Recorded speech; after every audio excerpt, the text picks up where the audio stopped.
This is a paraphrasing of the book of Esther. I strongly encourage you to open your Bibles and read Esther, found in the Old Testament. The king who was reigning at the time held elaborate banquets showing off what was his. The original queen was also holding a banquet on one of the times that he had sent for her, and she publicly refused to come to be shown off by the king. This upset him, and he and his advisors determined that she be banished and a new queen be appointed. Chapter 2. Beautiful young virgins were sought after to begin the 12-month beautification process to be presented to the king. A Jew living in the country named Mordecai had a young cousin that he had raised named Esther, who was beautiful, so by the order of the king, he brought her to the fortress. Esther was quickly favored by the keeper of the king's women, so she was given more beauty treatments, more servants, and the best place in the house to live.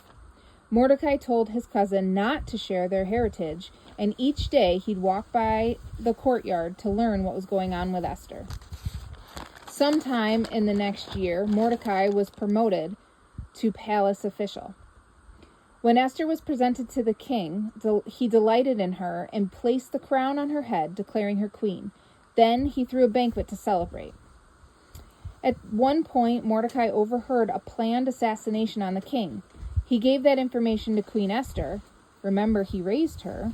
And she told the king, crediting Mordecai. When the story was found truthful, the two men were killed. Chapter 3. Sometime later, the king promoted Haman to the most powerful official in the empire. People bowed to him in respect and to the king's order.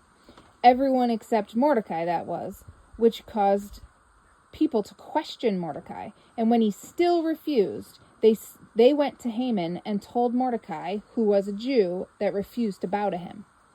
Enraged, Haman decided that punishing Mordecai alone wasn't enough, so he looked for ways to destroy all the Jews in the empire.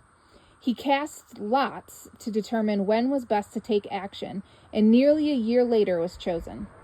He vaguely described his perspective to the king, claiming it was not in the king's best interest to allow them to live.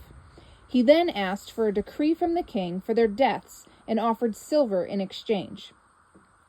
Well, the king agreed by giving Haman his seal ring, who then had a decree written, translated into all the languages, sealed, and dispersed across the empire. The decree stated on a singular day, all Jews, no matter age or gender, were to be killed, and their possessions given to their killers. Haman and the king sat to enjoy their night while the city grew confused.